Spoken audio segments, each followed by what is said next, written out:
Ladies and gentlemen, Oh, good. everyone, without further ado, we have Mr. Joel Goldberg from Pincus and Goldberg. You have the floor, Joe. Welcome.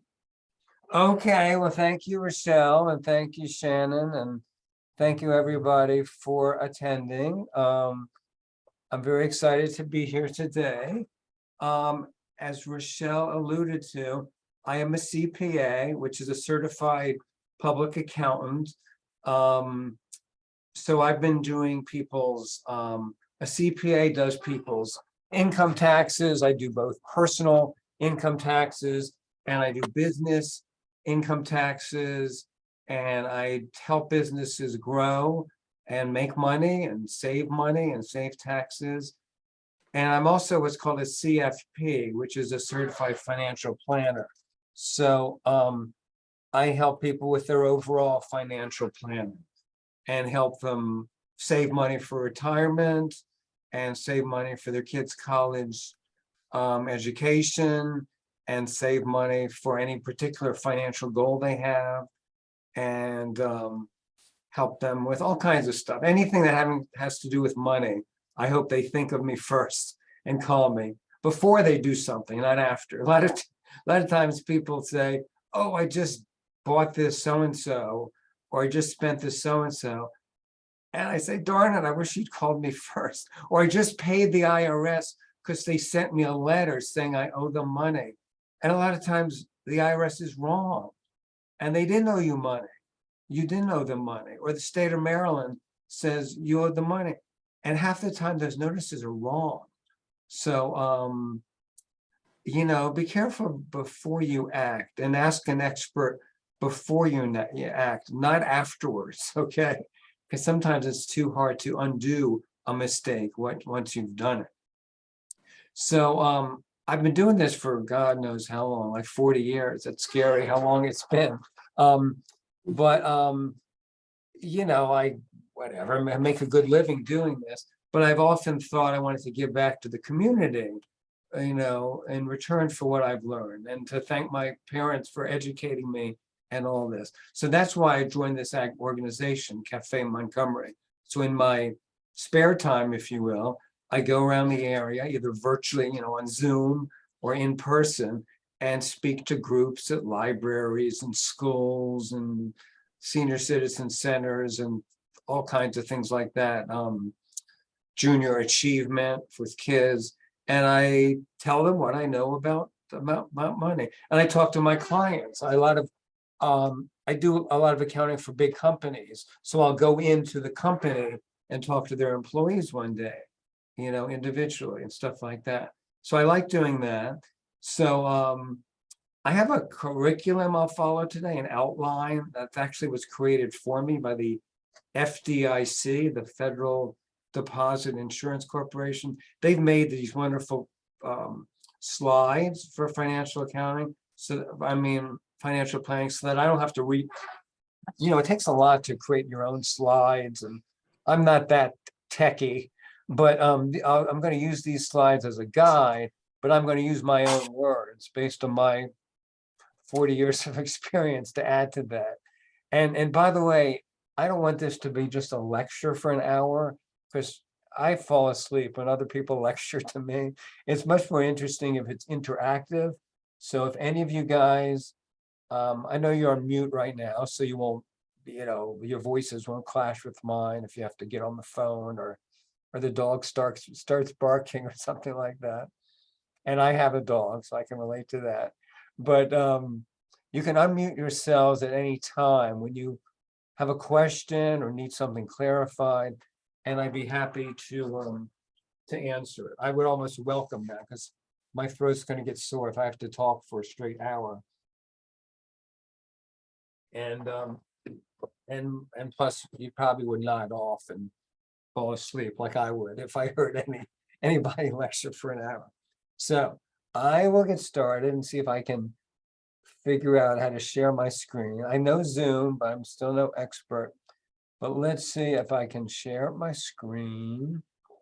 And there we are.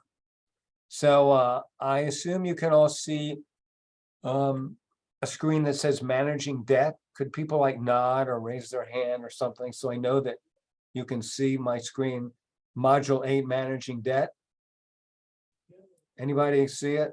Yes, we can. And if you could, Joe, just be a little descriptive. We have a few visually impaired people on. Oh, okay. I will, thank you for saying that because I'd like to, okay. So this module is called managing debt. There's so many modules I could talk about, and I could talk for hours about this, but this one, based on what Rochelle said, seems to me the most on point. And thanks for guiding me. I won't assume that everybody can see every word on here, so I'll try to describe what I'm seeing. So the first PowerPoint slide says managing debt. That's all. I just want to make sure it's out there for those that can see it. But I'll describe things as well. Okay, so let's go on. Okay, so there's a pre-training, a little quiz before we get started, kind of to see what you know now versus maybe what you'll know in an hour from now. And so there's a little survey. I don't know, I'll just throw some of these questions out there. What do you think about this question? You don't need to understand your debt as long as the company that you owe money to sends you paperwork. What do you guys think? What if some company says you owe money and they send you paperwork? Should you just believe them or not? What do you guys think?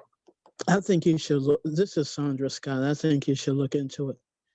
Yes. Because something happened like that. I had some identity theft crisis happen this week. I put myself in a position. So, therefore, I learned to look over everything that comes in the mailbox.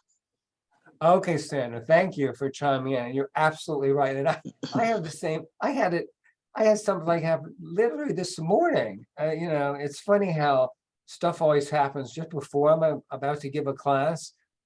Real life stuff always happens to reiterate my lesson. So I had something this morning. I got some, was it a text or an email?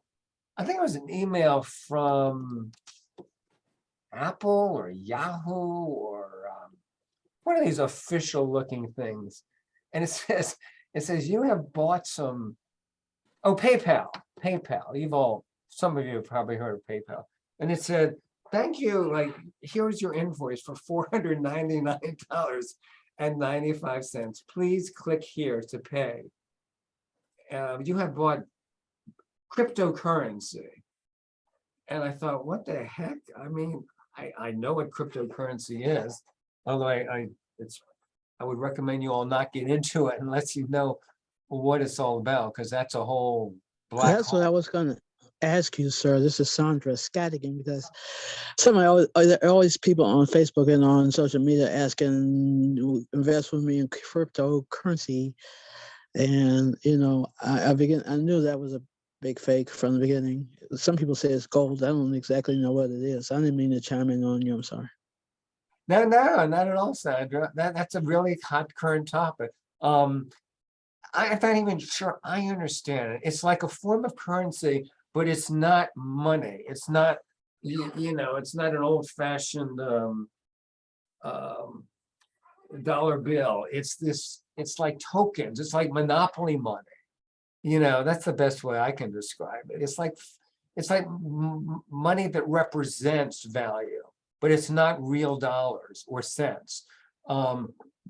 So it's something that you can use. Some people online, you can actually purchase certain goods on certain sites with cryptocurrency. Instead of giving them money, you give them a certain amount of what's called Bitcoin or stuff like that. However, you really have to know what you're doing, because unlike real money, which $1 is always worth $1. When you go into a store and something costs $1, you give them $1, they'll give you your piece of candy or whatever. Cryptocurrency is different. The cryptocurrency changes values every day. Just like if you were investing in the stock market and had if you owned a share of IBM stock, well, IBM sells for $5 today, but the market maybe go up. It might sell for $10 tomorrow. It might sell for 50 cents if the market crashes the next day. So IBM stock, any stock, Dell, Apple, Acme, Giant Food, Target, whatever company you can think of, that value goes up and down. Cryptocurrency is the same way. Cryptocurrency goes up and down. Plus, it's not a stable thing. It's really a new concept. So a lot of people are getting scammed by So cryptocurrency. you really answered my question I was going to ask you to do. So it's good to stay with the tried and true investments. Yes, Over, stay with tried and true. Only get into cryptocurrency if you really are educated about it and know what you're doing. Some people have made a lot of money. More people have lost a lot of money. And gold is that way too. You mentioned gold. A lot of people speculate in gold. And yeah, some people, if gold happens to go up in value, they make a lot of money. But like with most things, if you really don't know what you're doing, stay out, because more people have lost money in cryptocurrency so far. So only get into that if you've got all your other bases covered and you want to have a little fun on the side. But I don't recommend it as a real good foundational piece of your financial planning. So anyway, I went into that segue as an example of the question number one. You do need to understand your debt. So that person that told me today, I owe $499, I am not responding. I know that was a scam, and you may be a scam. You may get phone calls. The IR, this is real important, and that's why I like to live. What I'm saying is not out of a book. I'm talking real life stuff that's happening today in this world. You literally, and my clients have gotten phone calls, and they'll say, "Hi, Mr. Jones or Miss Minnick or Miss Minus or Shannon, Rochelle, you owe money. This is the IRS, and you owe $500, and we've got agents that are going to come to your house if you don't give me your credit card information, so that we can, and your expiration date and your secret code, so we can pay this off." You get calls just like this, Joe Goldberg, this is the IRS. We're coming to your door today. We're going to lock your account. Please give me your credit card. Many people fall for this scam. It's scary to think you're hearing from the IRS. And if they make 100 calls like this, these scam artists, and one or two work, it's worth it to them. Maybe 98 people say you're full of it, and they hang up the phone. Okay, so they keep calling.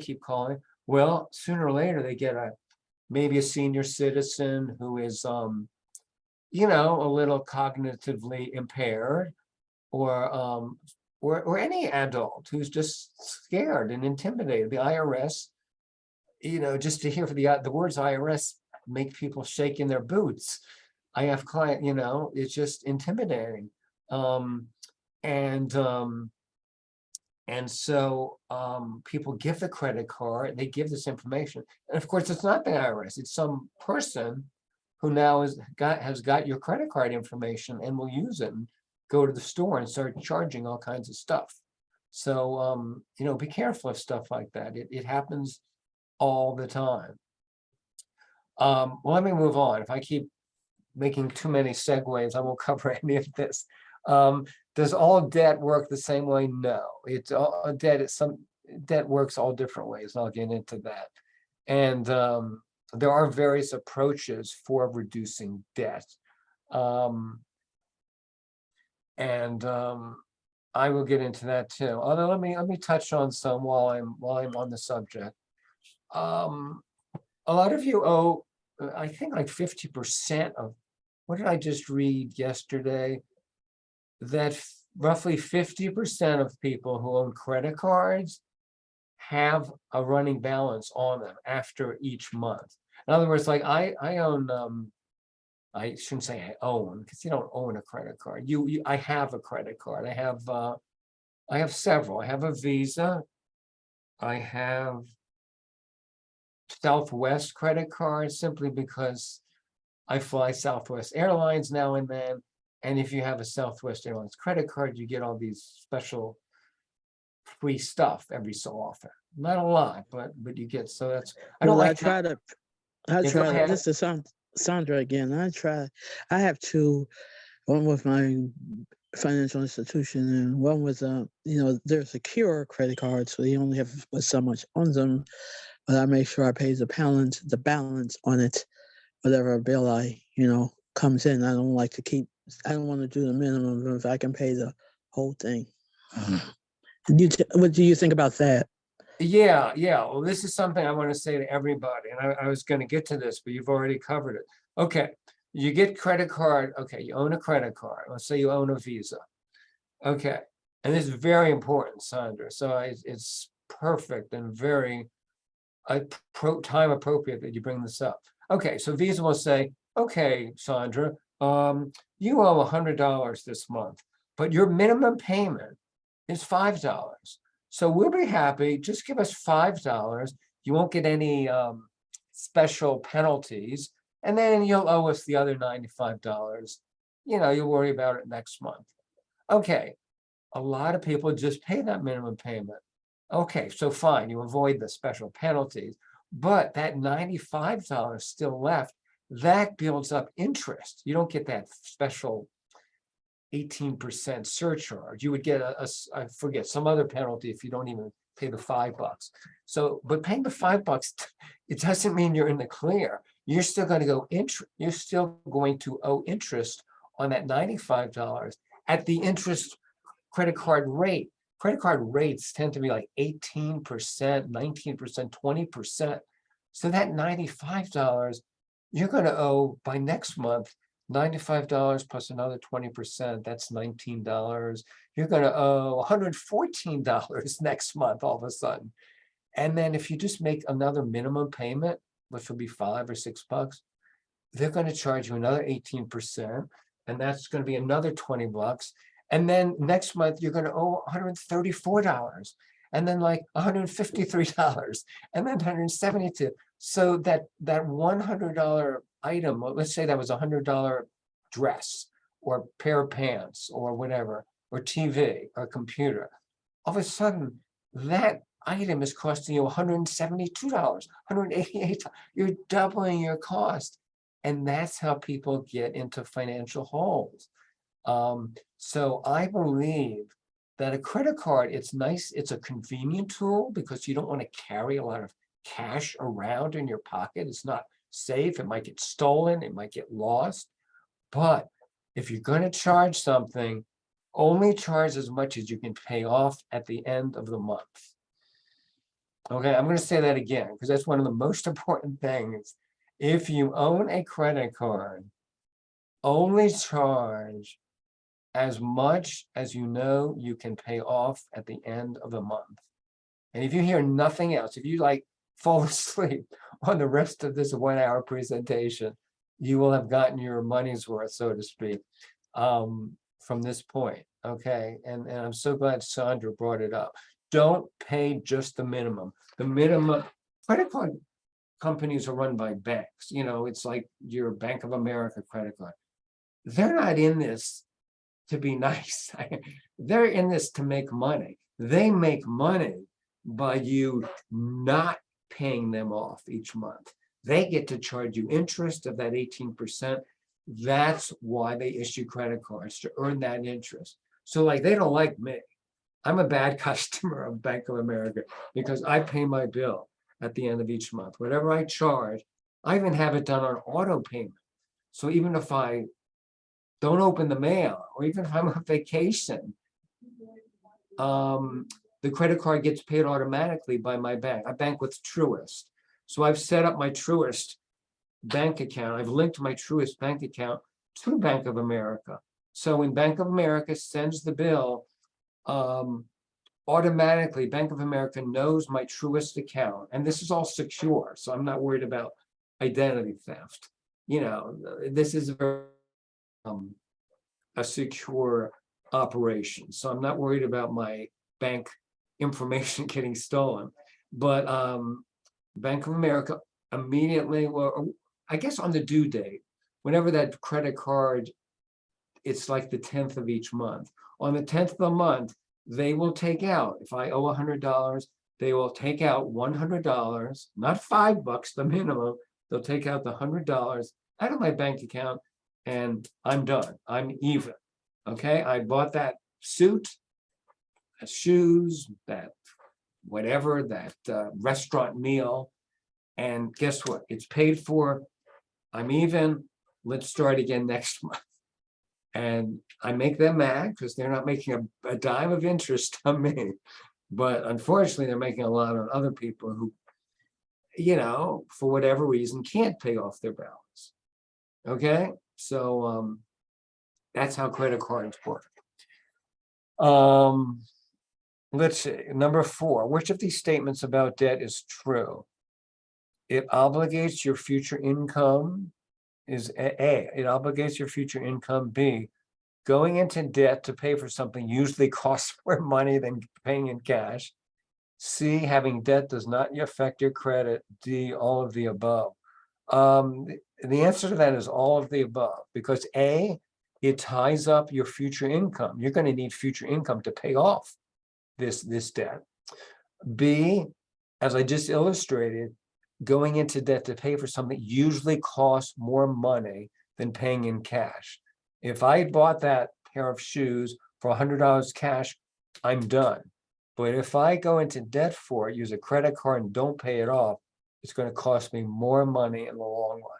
It can cost 2 to 3 times. I could show you tables that if you just pay your minimum payment every month, when the smoke clears, that $100 item will cost you $300 roughly.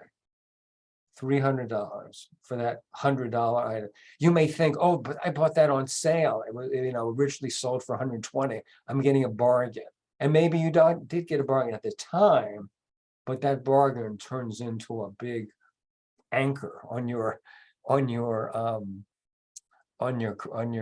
financial load. You may have saved 10 or 20 bucks up front, but it's cost you like 200 down the road.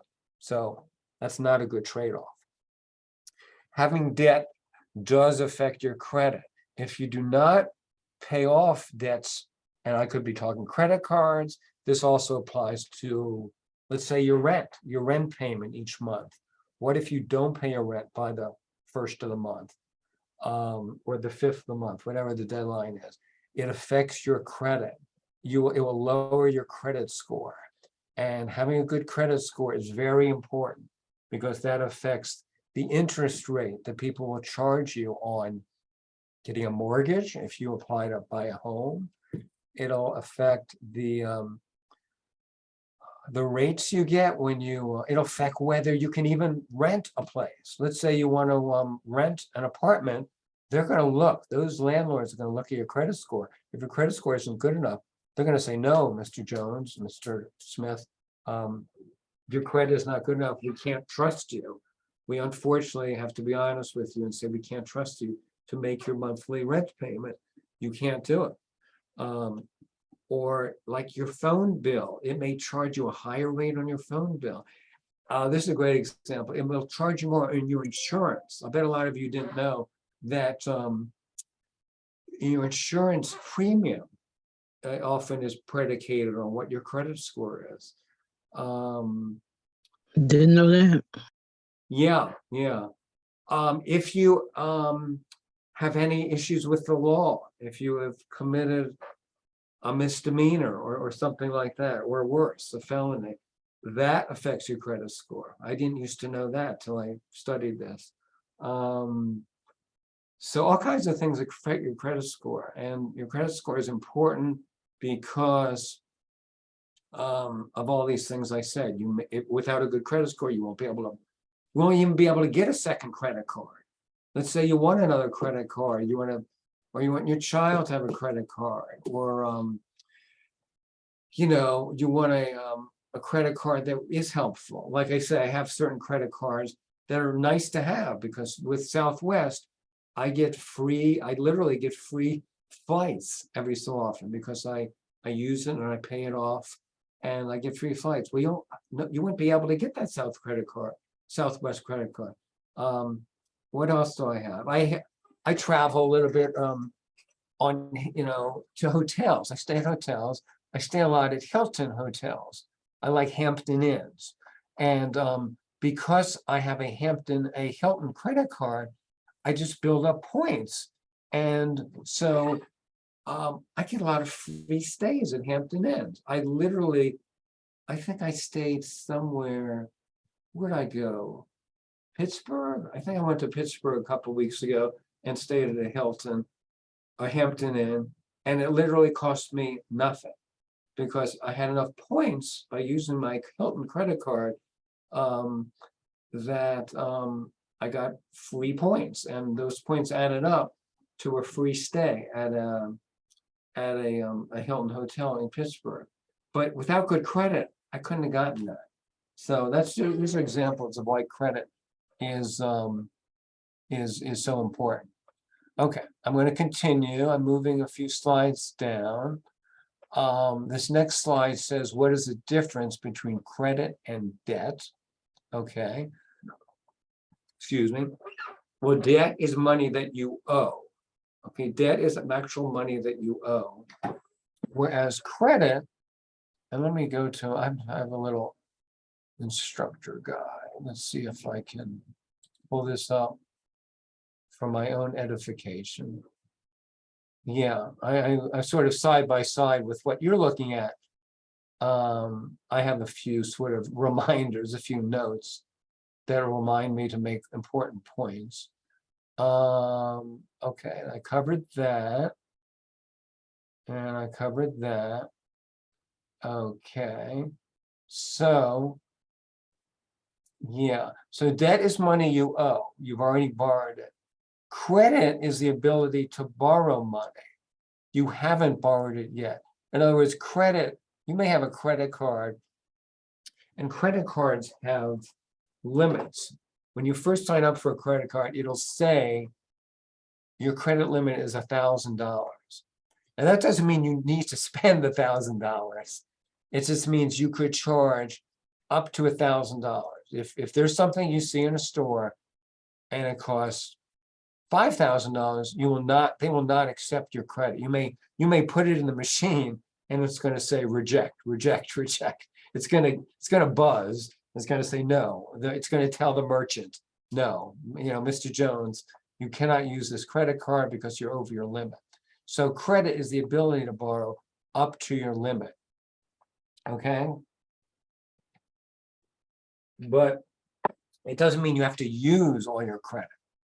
Okay, just because you have a credit limit of 1,000, don't necessarily spend it. Even with my little bit, this is Sandra, even with my little bit of limited credit, I make a habit not to spend it all. That's right. That's right. And Sandra, you made a point. I want to make another distinction for everybody. There are secured credit cards and unsecured. What Sandra mentioned earlier, I think, is that she has a secured credit card. What that means is she probably had to put up, let's say, I had to put up an amount.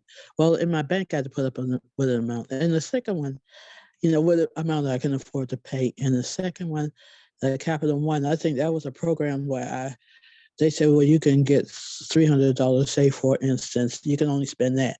I think, with Credit One, that was the program to a security. It sounded like a secure credit card. But, I even with my little bit, my credit, whatever limit, I don't even spend all of that. That's my point. Exactly. So everybody, you can have two kinds of credit card. Let's say your credit is not great. Your spending history isn't great. Maybe you were late on a payment for rent or this. You can fairly easily at least, and let's say you can't get a regular credit card, an unsecured credit card where you don't have to put money up. They will issue you a secured credit card. If you put money up, like $300, $500, they will issue a secured credit card because they know, hey, if Mr. Jones, if you don't pay us the bill at the end of the month, we can take it from your bank. You have to link it to your bank. So they'll take the money out of the bank. So in other words, they're not taking a chance on you. They're willing to give you a credit card, knowing they're going to get paid back either by you directly through the mail or by going to your bank. So they're pretty safe on that. And by having a secured credit card and paying that off, you'll build up better credit so that eventually you'll be able to get an unsecured credit card. Also, you'll get to raise your credit score. Once you, one good thing about owning a credit card is you are proving you can be trusted.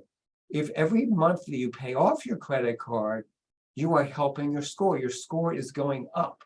So for people who need to repair their credit score, maybe they've had bad habits over the years, and often through no fault of your own. Maybe you got into an unexpected medical expense, or your child had an unexpected expense, and you fell behind. I mean, life happens to all of us, and unexpected expenses come up, whether it's medical related or job related. Maybe you got laid off. You did nothing wrong, but your employer didn't need you. You got laid off. I've had that happen. I've been laid off twice from jobs, and it wasn't my fault, but they just didn't need as many.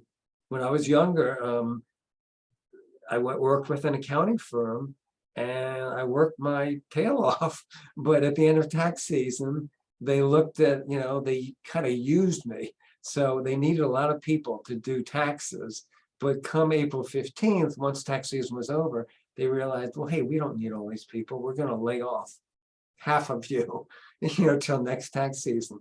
So they kind of kicked me out the door. And wow, that was a real awakening. I was shaken up. I never had something like that happen to me. I'd always done good in school, and people said, you're doing a good job. And wow, when a boss calls you in and says, Joel, you're laid off. You never say you're fired, because fired sounds, except for Trump, but I'm not going to talk about Trump because that's a bad subject. He says he used to say on his show, you're fired. I don't use that word. But they'll say you're laid off. Well, that was a real kick in the pants. So that can happen, and then you get bad credit, and that's not your fault. You were working hard, you got, laid off. So if you want to get good credit, then at least get a secure credit card like Sandra did. In other words, say, hey, I'm willing to fund my credit card. I'm willing to give you $300, so you, on good faith, on that money, you'll give me a credit card, and I'll prove to you I can pay it off every month. And then your score will get higher and higher. And that's really important. Okay, so that's my point on that. What's the difference between a debtor and a creditor? Well, a debtor, if you're a debtor, you owe money. Okay, let me move my other, here it is. Who owes money? Yeah, you owe money if you're a debtor. You don't want to be a debtor. A creditor is, or a lender, that's generally like a bank. They're the ones who loan money to you. Okay, that's the person, business, or organization that loans money to the debtor. That's what a creditor is. Okay, so you got to understand your debt. You got to know, who do you owe? How much do you owe them? How much are the monthly payments? Like if you have a loan, a car loan, what am I, let's say you walk into a car dealership and say, I want this car. Okay, fine. Your monthly payment, Mr. Smith, is $300. So know that you can handle that $300 payment each month, that $200 payment. Know that you can handle it before you get that car or whatever we're talking about. When are the payments due? Okay, are these payments due the first of the month? Are they due the 5th of the month? Is there a grace period? In other words, if they're due on the 1st, but I forget, will you give me a break until, is there a grace period, a 5-day period, a 3-day period when you're you know, you're not going to penalize me if I'm a few days late. So know when the payments are due. And any other important facts about your debt, okay? People get into debt for many reasons. They sometimes they purchase assets like a car, okay, and that's fine. You know, you need a car to get around, to get to your job, to take your kids to school, to have fun, go to the movies, go to the ball games, like me. I'm a big sports fan, so just so you know a bit about me, I'm a huge Nationals baseball fan, and the Commanders not so much. They've soured on them since Dan Snyder took over. A big Wizards basketball fan, a big Caps hockey fan, and all kinds of stuff like that. So my fun is ball games, and I want to make a segue about that. It's fine to spend money for fun things. In other words, we should spend money for this slide talks about, okay, we have needs and we have wants. Okay, you need to spend money on your needs. What are your needs? Maybe I'll ask that to encourage some audience participation. What are some Well, needs?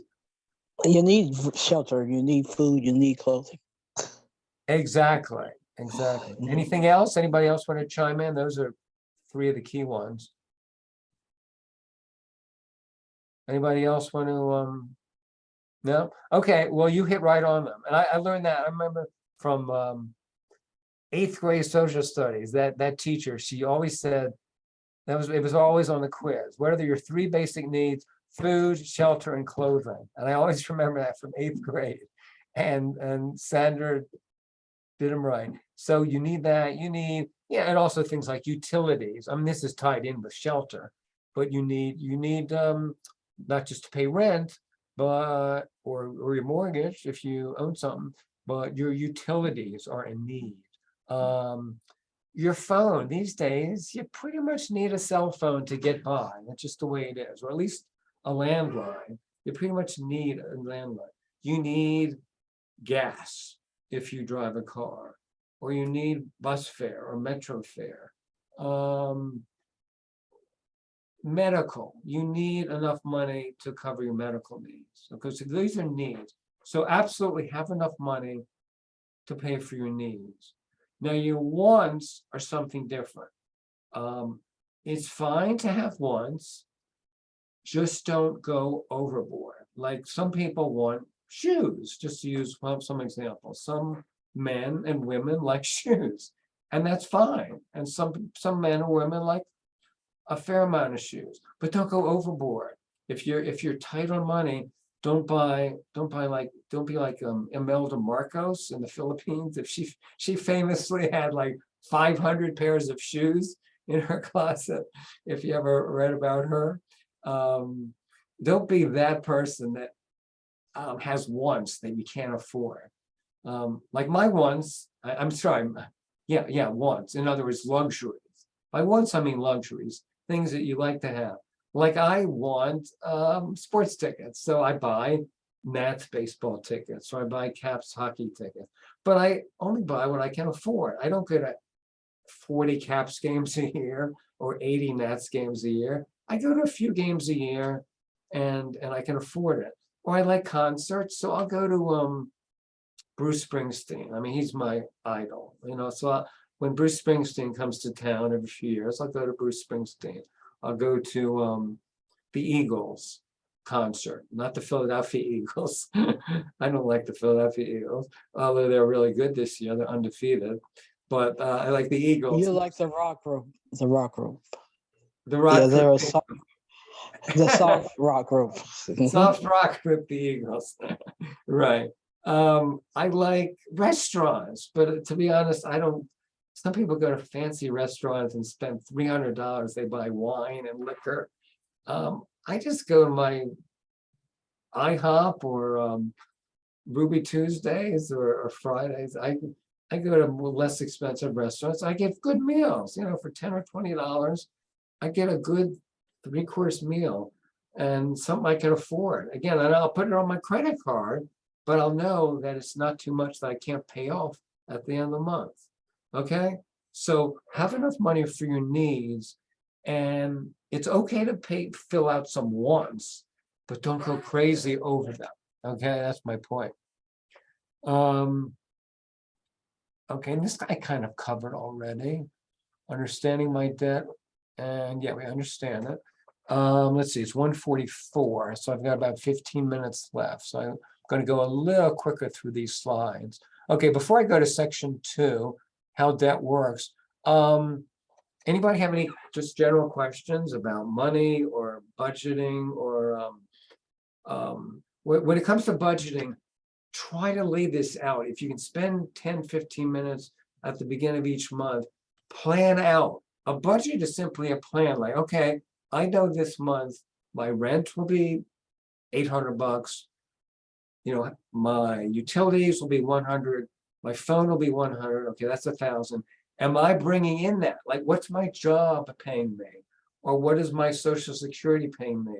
Or, you know, if you're on a public assistance program, you know, what's my Social Security? What's my, you know, if you're getting income or some earned income credit, you know, from the government, what am I bringing in, whether it's through my job or my public assistant? And does it equal? You know, are my expenses 1,000 and I'm only bringing in 500? Well, that's not going to work. So can I cut my expenses down? That's all a budget is. Sort of a dirty word. It's not a dirty word, but it's an annoying word. Like nobody wants to do a budget. Sounds like a lot of homework, but it's really simple. Just write out on a piece of paper how much money is going out this month. How much money am I planning to spend this month? Out the door, how much money is coming in the door? Do they somewhat equal? Ideally, you don't want them to equal. You want more money coming in than going out. You want to earn more than you spend, and then that excess you want to set aside in a bank account to build up a nest egg, because you want to have an emergency fund if possible. You want to have extra money for those emergencies that come along in life, for those unexpected car bills, you know, your transmission breaks, or your brakes need replacement, or your air conditioning breaks. You need a little extra money. You don't want to have just barely enough to get by, because surprises come. I always get, you know, maybe you get a traffic ticket. I don't know. What happened to me this week? I visited a friend in Bethesda to have lunch, and we were having, you know, and I put in $2 hours on my parking meter, and then she was late. She was late to lunch, so that took up like the first hour. Finally, she came and I came, and we were chatting, and it was getting to be that second hour, and I was looking at my watch, and I knew I was about to go over on my meter, but she was chatting along, and I was going along with it, and I was having a good time. I thought, they're not going to catch me. You know, they're not going to catch me because I'm 5 or 10 minutes over. Guess what? I get back to my car, and there's a $45 ticket sitting on the windshield. It's almost like that meter maid was waiting till my 2 hours was up. I can't believe that they happened to come at that little window that I missed. So that's an unexpected expense. I wasn't thrilled about it, but you know, I have emergency funds, so I was able to pay that $45 ticket. I wasn't happy about it, but you know, sometimes you're not happy about unexpected things that happen in life. If I waited, though, it would have doubled. There's a great example. If you wait for a parking ticket or a speeding ticket, guess what? It doubles, you know. So that $45 would have cost me 90 or 100 if I had waited. So I said, well, I'd rather pay 45 than 90. Okay. So I forget how I even got into that story. Oh yeah, because I was talking about you know, unexpected expenses. That's why you want to save a little each month. Don't just earn enough to equal your expenses, earn a little more. Okay, so you've got extra for a rainy day. Here's a few terms you should be familiar with. A loan with collateral that the lender can take if the loan, these are some definitions. If there's a loan with collateral, in other words, security that the lender can take if the loan is not repaid, that's a secured loan. I'm not going to ask you to answer these because we don't have enough time. That's a secured loan. B, that's what I was talking about earlier. How much money you borrow? Is it principal, interest, or fees? It's principal. How much money you borrow is called principal. You should know these terms because, you know, when you read about them, when you're signing a loan agreement, you want to understand what you're signing. Okay. Most definitely. Right. Okay. The main cost of borrowing money is what? Your current balance, your interest, or your credit? It's B, it's interest. The main cost of borrowing money is that interest. That's the sticky part. And if you pay it off each month, you won't. Well, if it's a credit card and you pay it off, you won't owe interest. Now, if you're borrowing money on a car, yeah, there will be a fixed interest rate. It'll be 4%, 5%. And that's just the way it is. There's no getting around that. You know, the car company or the bank that secures the car, they want to earn a little money for loaning you money. They're, you know, that's their job. That's that's you know, that's fine. Same with the house. You know, when I bought my house, I had to pay a mortgage. My house, I couldn't afford to buy. My first house cost, I don't know, 100-some thousand. I don't know, 100-something. Well, I don't have $100,000 in cash, so I had to take out a mortgage. And when you take out a mortgage, you have to agree to pay them a certain amount of interest. Back then, it was probably 7 or 8%, and that's just the way it is. You have to pay. You know, you have to pay them interest. That's just the way the game works. A credit agreement that allows you to borrow money from time to time is a revolving credit. So you may want to have a revolving credit line if you don't know if you want to borrow, but you want to have money around just in case you need it. That's what a revolving credit line is. You can go to your bank and say, I just want to know that there's money there I can tap into if necessary. And they'll give you it's called a line of credit also. It's just the right to borrow, but it doesn't mean you've borrowed it. It's just out there. And it's nice to know that this line of credit is available if you need it, without having to apply for it all over again. That's what a revolving credit is. That's the credit agreement allowing you to borrow money from time to time. Well, I'm learning new terms, sir. I'm sorry? This is Sandra. I'm learning new terms. Yeah, that's why I'm teaching this to you guys. The total cost of credit on a yearly basis, is it A, annual fees, annual adjustment, or annual percentage rate? Oh, it's APR. You ever heard, you know, when they have commercials on TV, they talk so fast at the end. They'll say something and they'll say, blah, blah, blah, blah, blah, blah, blah, blah, blah, blah, blah, blah. APR, 18%. APR is annual percentage rate. So that's your cost of credit. It's the annual percentage rate. Is that the annual percentage rate of interest? Because I heard that not only when you buy a car, but when you get a new credit card, they'll say for the first year, 0 APR. And then after the first year, it'll be like the 14 to 18%. Right. Yeah. It's the actual bottom line cost of borrowing. You know, it's sometimes the interest, and sometimes it's the interest on the interest. It's sort of a disclosure thing that the SEC made people, because it used to sound, people used to downplay, banks or credit card companies used to downplay the amount of cost it was to you and make it sound less than it was. But APR is the real true cost, which is sometimes higher than they tell you. So APR is important. It's the true interest rate, including fees and interest and everything else. That's the real cost.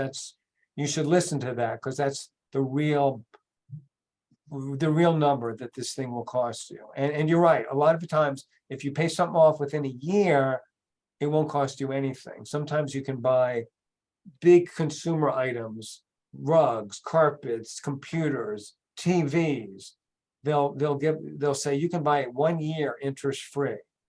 The way they make money though is, unfortunately, some people after that year still haven't paid the item off, and then they get you. Then all of a sudden it jumps to like 14%, 18%, and that's where they make their money. And that's when you, the consumer, lose money.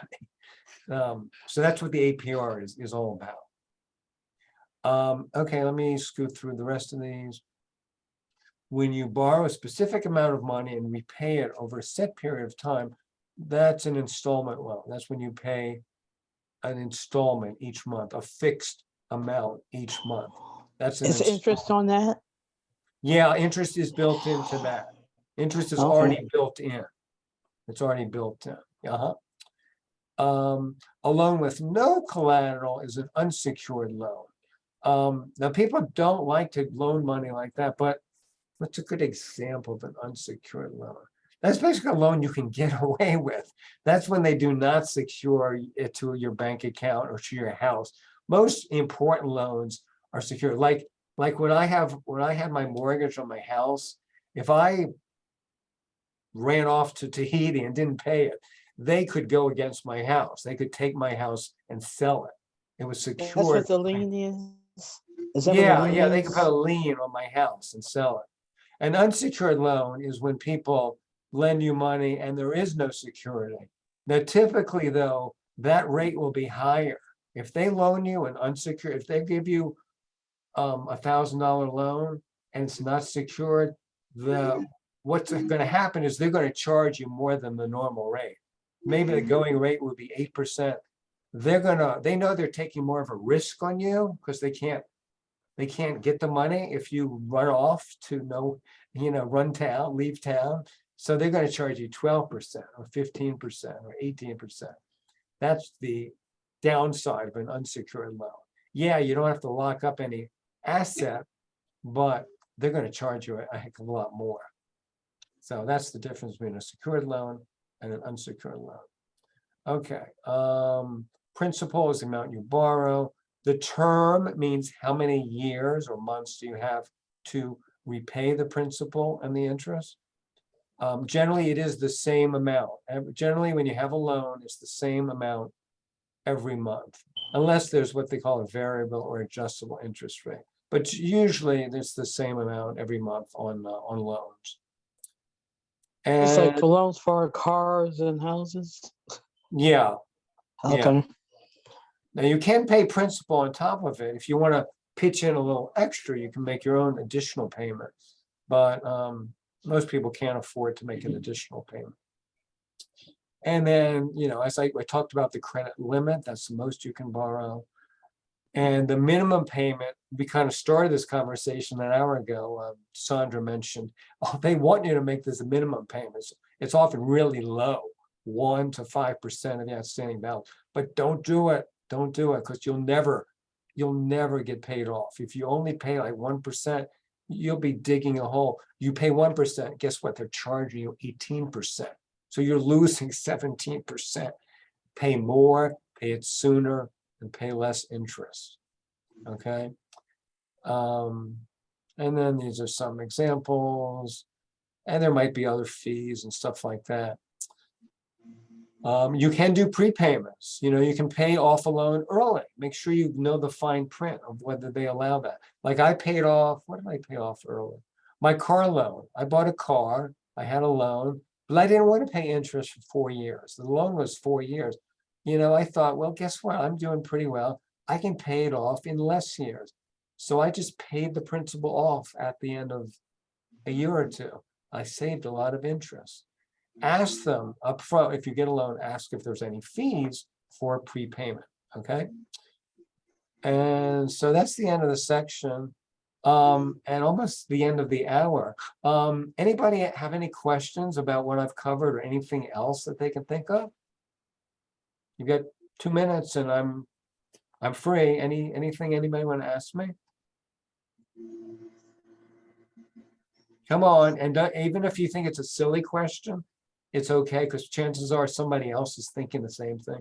So I know I was that way. I was sometimes embarrassed. Oh, this is a silly question. Well, usually usually other people on the call are wondering the same thing. So nothing is too simple. My name is Angela. I have a question. Sure, Angela. I recently paid off a student loan that I had co-signed for a family member. Is it advantageous if I check into my credit score now? Yeah, go to annualcreditreport.com. Thanks for bringing up. There's a website, if you have access to the internet, go to annualcreditreport.com and you can get your credit report. That'll list everything that people know about you. And there'll be a link to get a free credit score. Annual credit report will give you a report of what you owe. That the annual credit report will not give you the score. That's a separate website, but there'll be a link, there'll be a clickable place to get your credit score. And that's free. You no longer have to pay $7 or $8 to get your credit score. You can get your credit score for free. So yeah, see if that should help you.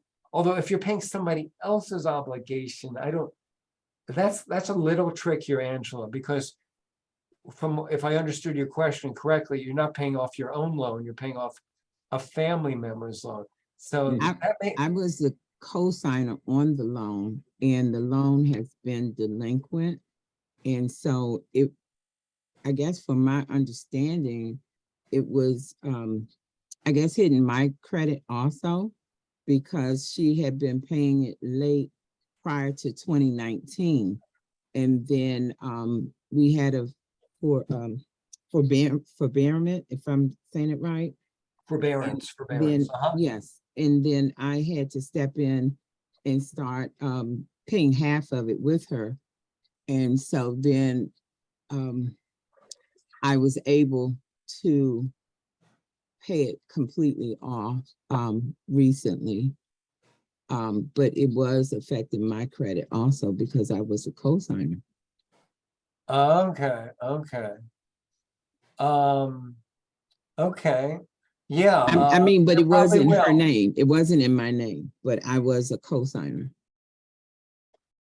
We'll check. That's sort of a tricky gray area. I would say go to annualcreditreport.com and see if that's on there.